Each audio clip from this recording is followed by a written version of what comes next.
I wasn't gonna film this one, but you guys gotta see this. So I'm hafting this splitting axe, Tasmanian pattern for a customer.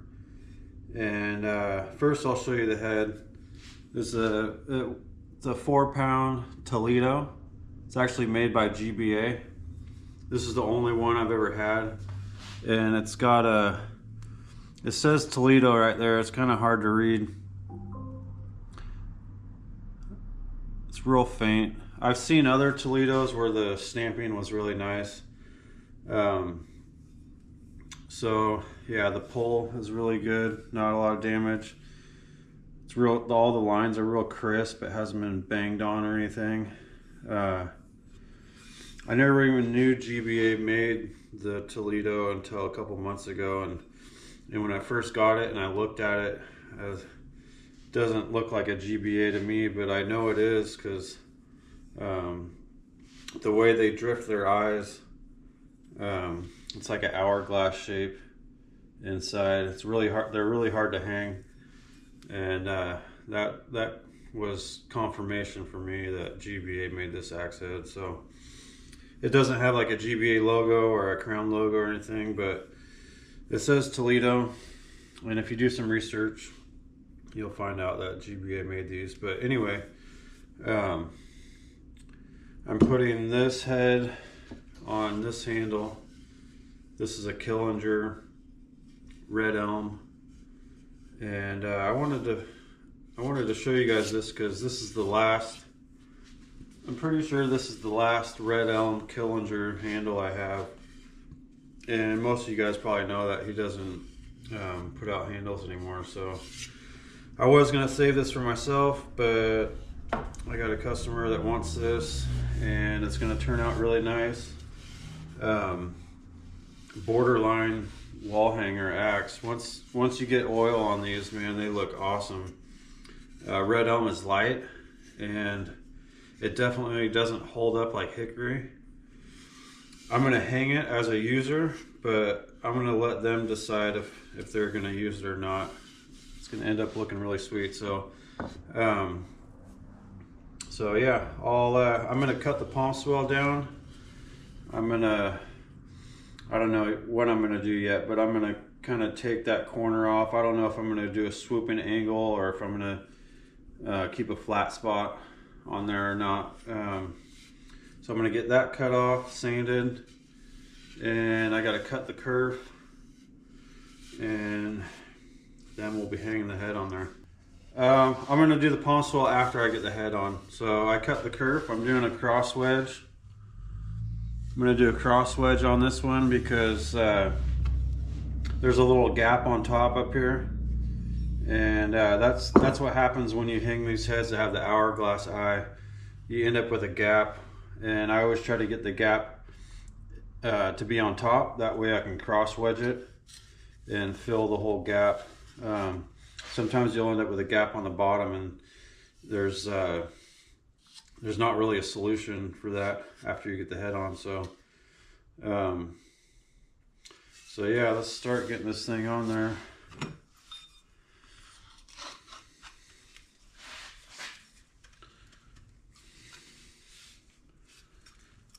And you can see it's wanting to have a gap right there. So what I've been doing when I've been fitting the eye is I've been taking the head and pushing it up like that, and then I'll take a scrunch and I'll stick it down in here, kind of tap it in a little bit, and that gets it to hold tight down here, but it creates a gap up here, but we're going to fill that with wedge. So now I start seating the head on, and there's no gap. We're about all the way down. I'm going to do a couple more taps just to make sure it's on there good. All right, I'm going to roll with that. So our head's seated on. See that gap?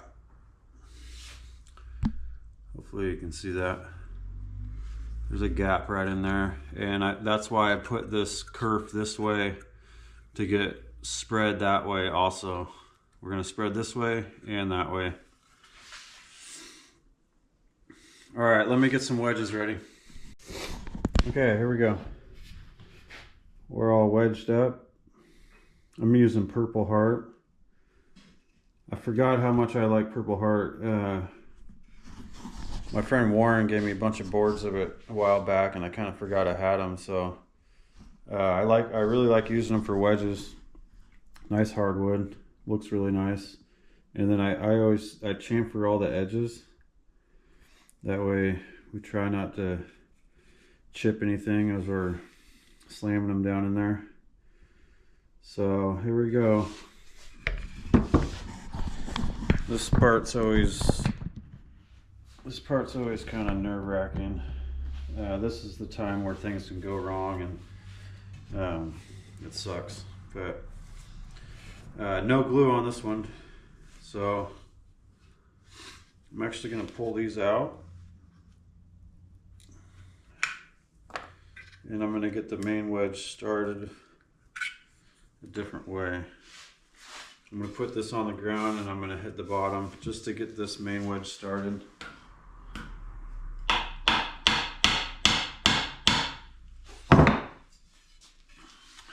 So we can see it's a little bit big, so I'm going to shave some off.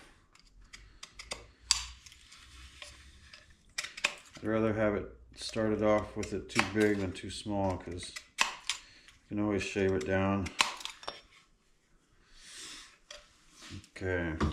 Alright, now I'm going to put these back in.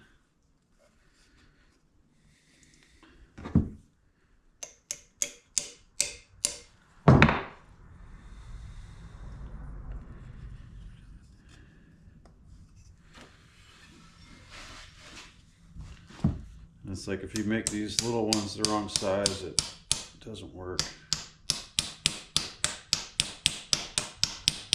Trying to get them to go evenly. It's already starting to fill the gap, but I've done this before and these weren't wide enough and they didn't push this back far enough. So that's really all I'm hoping for, is to fill the gap right in there. That's the only reason I'm doing this.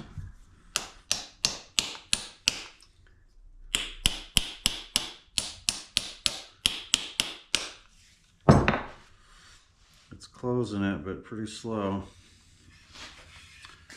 This one's a little thick right here. By shaving it off and making it the right size, it allows it to go in there easier. I don't want to be slamming on this really hard. These are kind of brittle.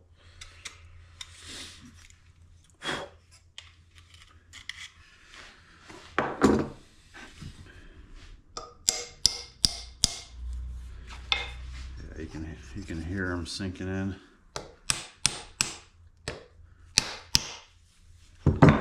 It's a slow process.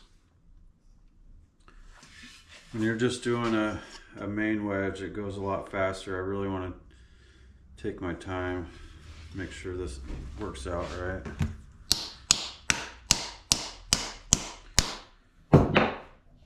And then periodically I'm checking to make sure that the head hasn't moved at all.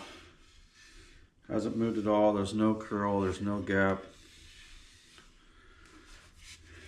And the fact that these are in there a certain depth, I know it's already tight, and now I know that the head's not going to move at all. If the head's going to move, it's going to be right away.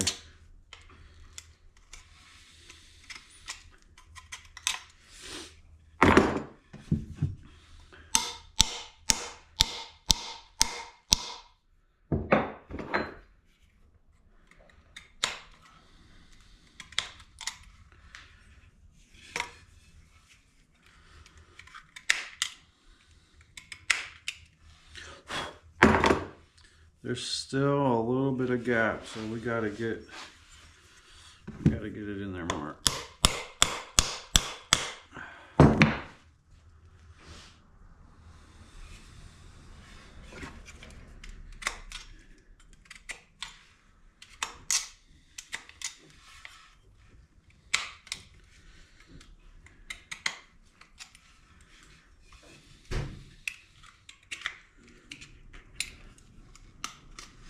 And then if you get this main wedge in there too far, there's lots of pressure pushing out. It makes it harder for this part to move. So maybe I should just focus on getting these little ones down in there, get this back part of the tongue to spread all the way. We got just a tiny bit left, tiny bit of a gap to fill.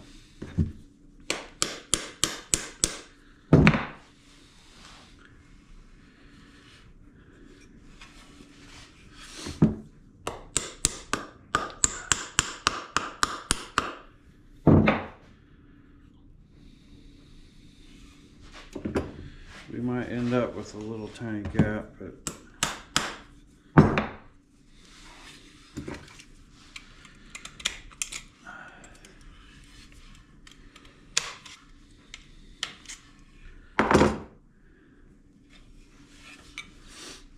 this little one cracked.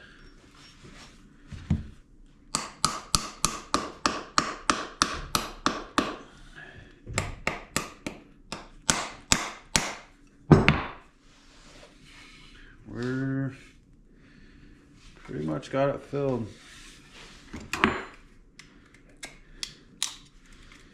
Now I can just kind of try to drive them home without cracking them. We got all the gaps filled. Now it's all about just sinking more in there as much as we can.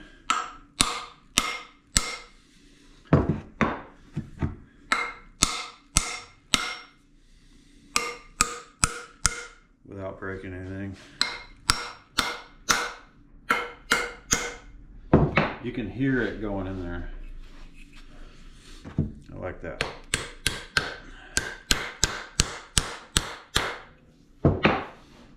And if they start splitting and cracking, sometimes I'll go over to the bandsaw and I'll make a fresh cut and chamfer the edges just to kind of start over. You can see these getting kind of banged up. I might go a little more and I might do a fresh cut on the bandsaw. I'm only going to try to get a little bit more. All the gaps are filled. I'm just trying to sink it in there a little further without breaking anything. The mission's accomplished. I want to get a little more in there if I can.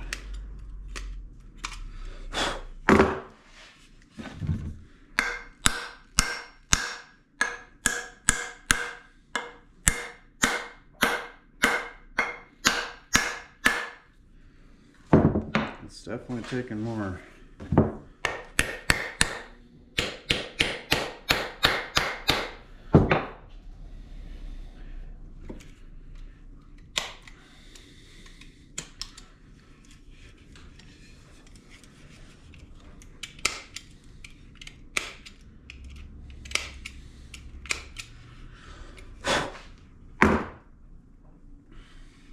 I think we're pretty much good.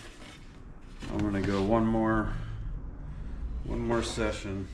There's tons of spread. You can see it flaring way out.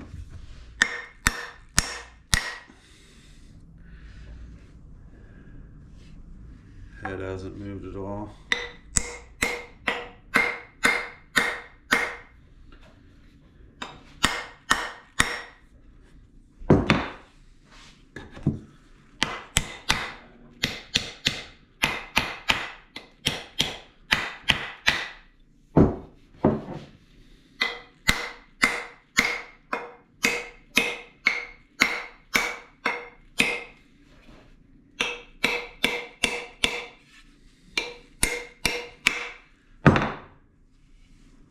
I like it. All right, I'm gonna trim it off and then sand it, and I'll show you what it looks like. All right, that's what the wedge is looking like. No oil on it yet. It's gonna look really sweet with oil. Perfect cross wedge. It served its purpose, filled all the gaps. Looks really sweet. I used to not be a fan of the cross wedge, and then after I did it a couple of times, it's kind of grown on me. So next step is to dress up this palm swell. I'm I'm gonna make some cuts on it and then sand the bottom, and then we'll throw some oil on it. Okay, check out the pond swell.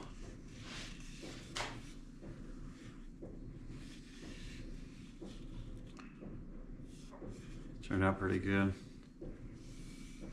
So now it's time for oil.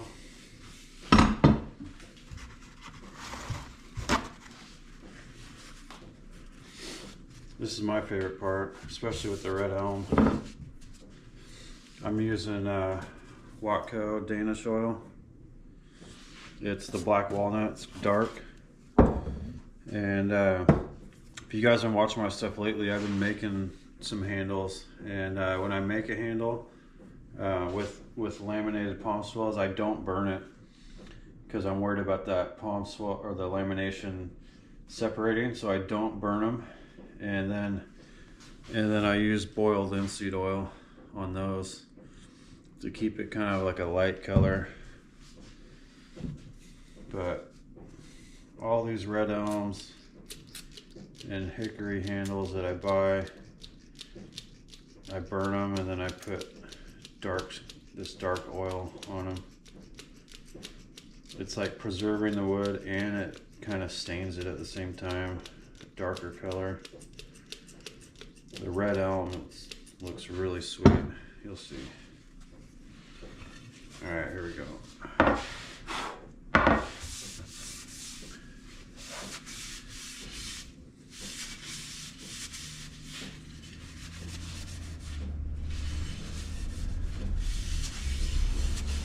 This red elm really soaks up oil too. You gotta oil it a few times.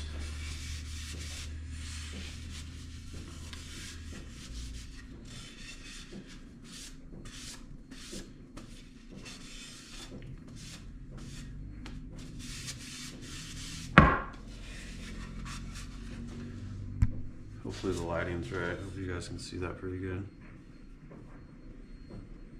The oil just makes it look sweet.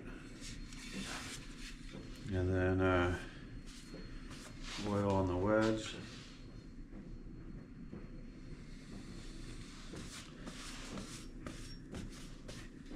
I oil the head also.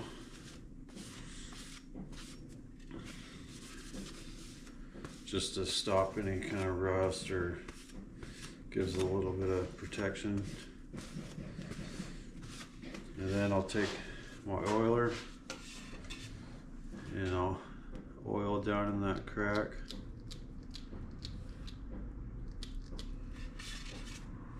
Let some kind of like seep down in there, you know.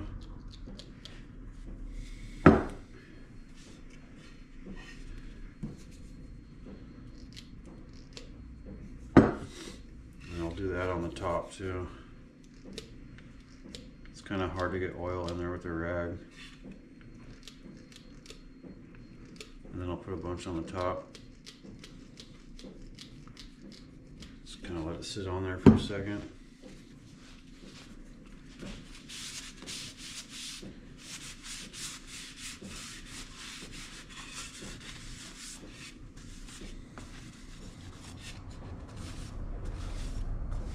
And that's pretty much it.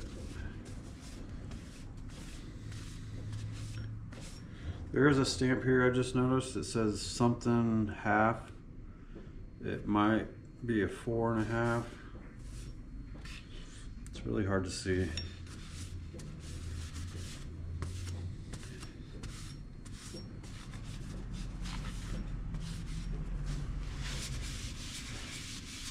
But yeah, that's it.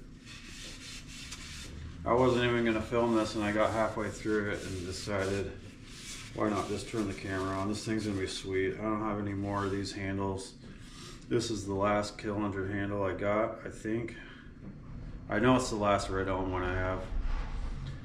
And it's on a really sweet head, plus the cross wedge. So I'm gonna show this to the customer. It might be out of their price range. If it is, it'll be for sale. It's gonna be, you know, somewhere in the $375 or, you know, that area. So hit me up and I'll let you know if it's still available. Thanks for watching.